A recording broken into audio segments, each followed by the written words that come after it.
Assalamualaikum warahmatullahi wabarakatuh. Ketemu lagi dengan saya Nur Asisa dengan NIM 1914309991 dari Program Studi Pendidikan Biologi Angkatan 2019 di Universitas 19 November Kolaka. Oke, pada kesempatan kali ini saya akan membahas materi tentang hormon pada tumbuhan, di mana tujuan dari pembuatan video kali ini untuk memenuhi tugas dari mata kuliah Fisiologi Tumbuhan yang dipandu oleh Bu Maretik SP MSI. Adapun sub pokok yang akan saya bahas, yang pertama ada pengertian hormon pada tumbuhan. Kemudian yang kedua ada fungsi hormon, ketiga ada sifat hormon, keempat ada jenis hormon pada tumbuhan, dan sub pokok kelima pengaruh hormon terhadap pertumbuhan dan perkembangan tumbuhan.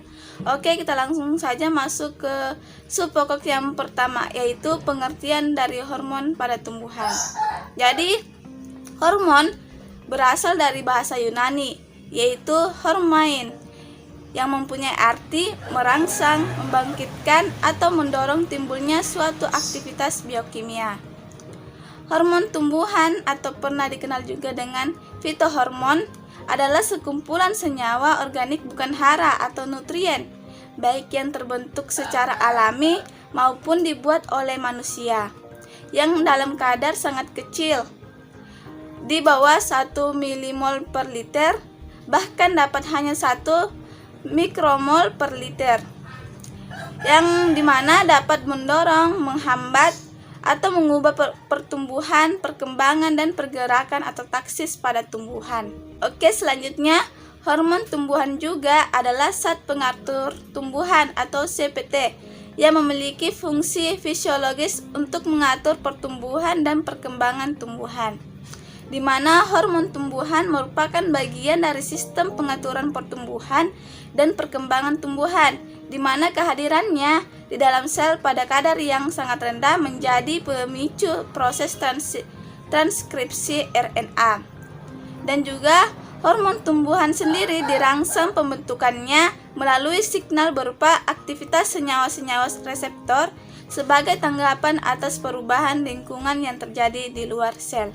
Oke, itu tadi pengertian dari hormon pada tumbuhan. Kemudian kita masuk ke sub pokok kedua, yaitu fungsi hormon pada tumbuhan secara umum. Apa saja sih fungsi-fungsi hormon pada tumbuhan?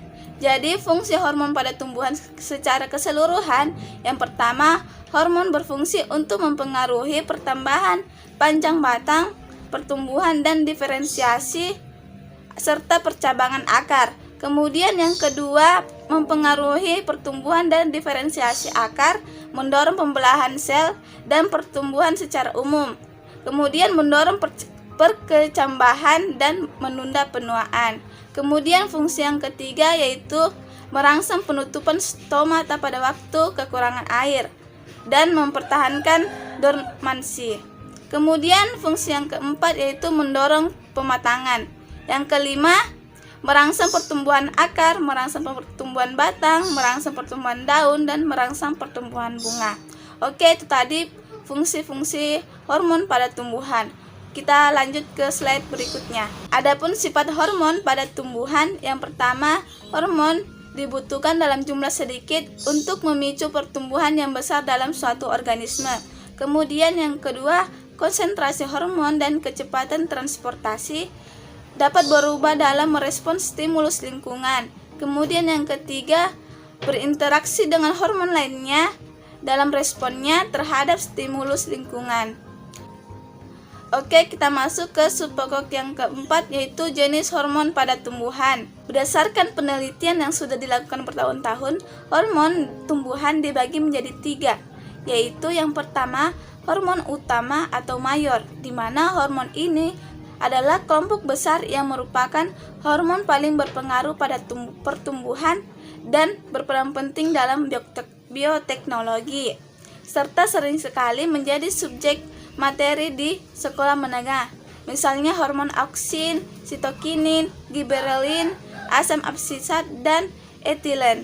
Kemudian kelompok yang kedua ada hormon minor, di mana kelompok ini berperan dalam proses pertumbuhan, fisiologis, komunikasi, serta ketahanan tumbuhan, di mana fungsinya sangat kompleks, sehingga hanya dijabarkan pada penelitian lanjutan.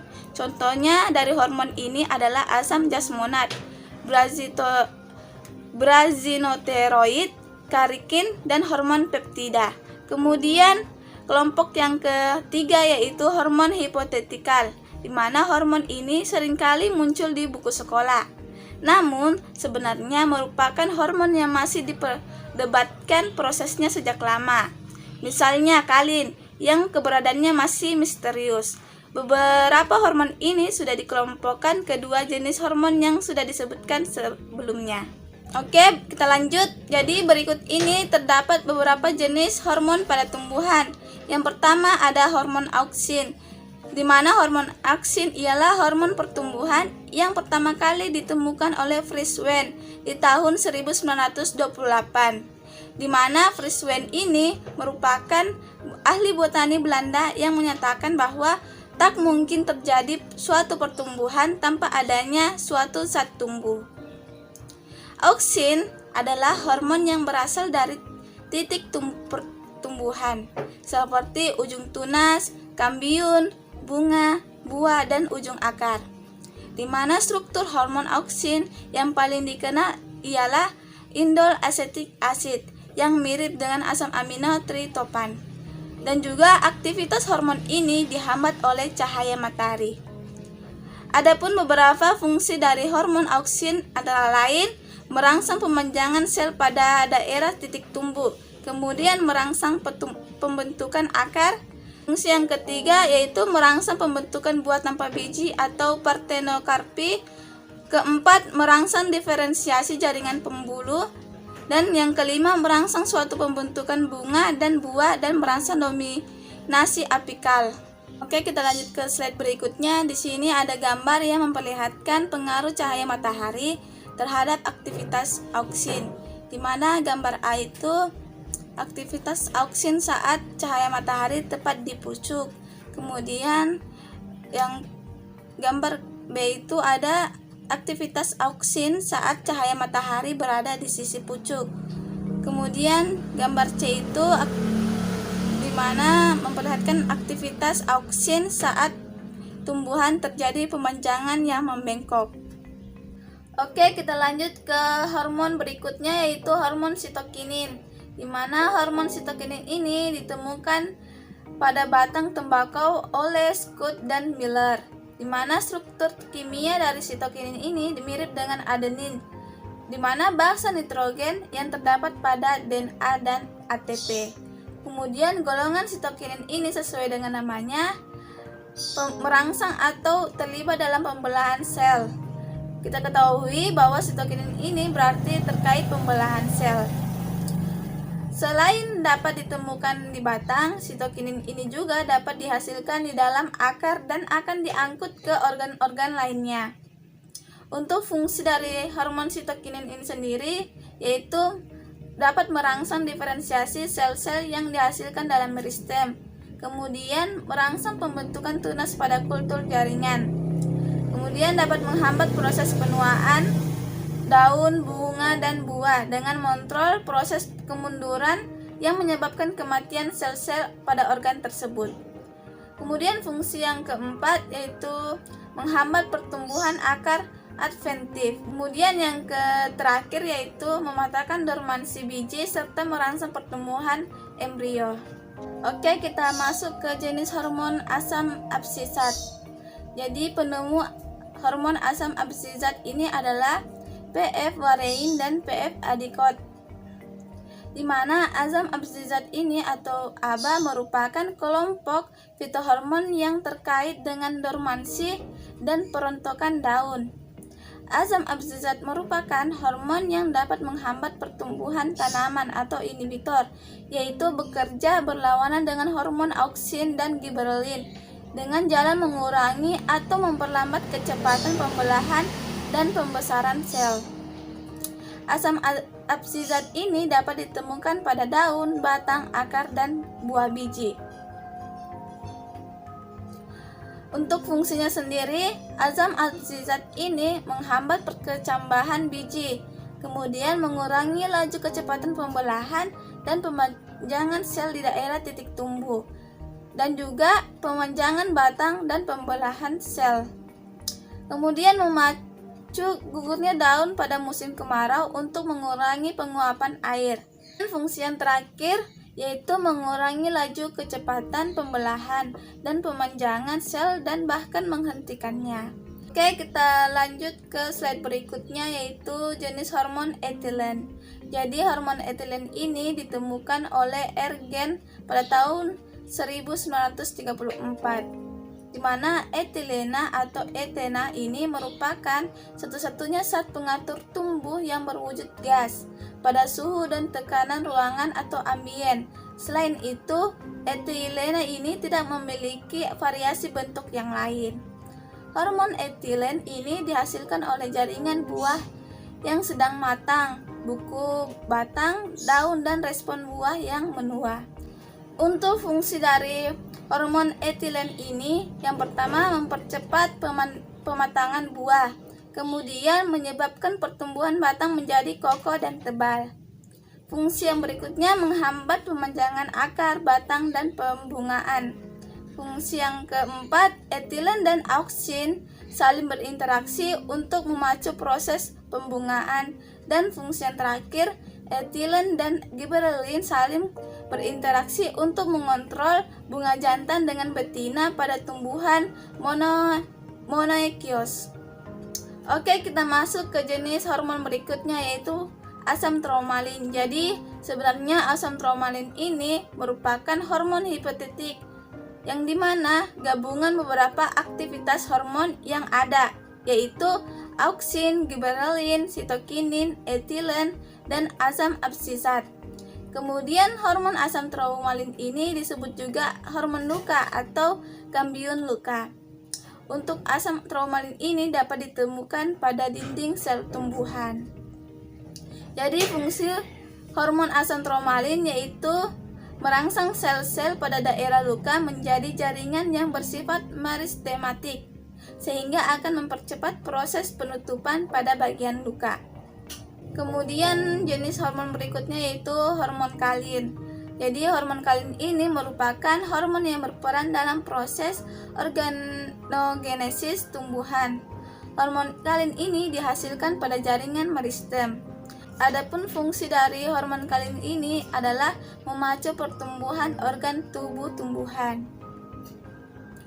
Kemudian berdasarkan organ yang dibentuk, kalin dikelompokkan antara lain filokalin, di mana fungsinya adalah memacu pertumbuhan daun. Yang kedua ada kaulokalin, yang fungsinya untuk memacu pertumbuhan batang. Ada juga risokalin yang berfungsi untuk memacu pertumbuhan akar, dan yang terakhir antokalin, di mana fungsinya untuk memacu pertumbuhan bunga. Jenis hormon berikutnya yaitu hormon florigen. Hormon ini diusulkan sebagai hormon pembungaan oleh ilmuwan Rusia yang bernama Mikhail Chailakian pada tahun 1937. Hormon ini gabungan antara hormon giberelin dan atesin yang misterius, dan diamati pada kultur sambung tanaman yang mau berbunga pada tanaman yang belum berbunga, di mana florigen ini berfungsi merangsang terjadinya pembungaan. Kemudian jenis hormon yang terakhir yaitu hormon poliamina. Hormon poliamina adalah kunci dari migrasi sel, perkembangbiakan, dan diferensiasi pada tanaman dan hewan. Adapun fungsinya adalah sebagai regulator bagi pertumbuhan pada tanaman. Oke, kita lanjut ke slide berikutnya. Di sini ada gambar yang memperlihatkan rangkuman-rangkuman hormon-hormon tumbuhan dan fungsinya. Bisa dilihat. Oke, kita masuk ke subpokok yang kelima, yaitu pengaruh hormon terhadap pertumbuhan dan perkembangan pada tumbuhan. Jadi, pertumbuhan, perkembangan, dan pergerakan dari tumbuhan ini dikendalikan oleh beberapa golongan zat yang secara umum dikenal sebagai hormon tumbuhan atau fitohormon. Hormon tersebut dapat terjadi karena dua faktor, yaitu faktor yang berasal dari dalam tubuh tumbuhan yang terdiri atas faktor intrasel dan faktor intersel. Faktor intersel merupakan salah satu faktor yang mempengaruhi pertumbuhan dan perkembangan yang dinamakan hormon tumbuh. Jadi hormon tumbuh ini merupakan hormon yang sangat penting untuk tumbuhan. Hal ini dikarenakan hormon tumbuh ini memiliki banyak protein ataupun substansi kimia yang aktif. Inilah kenapa hormon sangat berpengaruh terhadap pertumbuhan dan perkembangan pada tumbuhan. Oke, mungkin itu saja pembahasan materi mengenai hormon pada tumbuhan. Kurang dan lebihnya mohon dimaafkan. Wassalamualaikum warahmatullahi wabarakatuh. See you next time.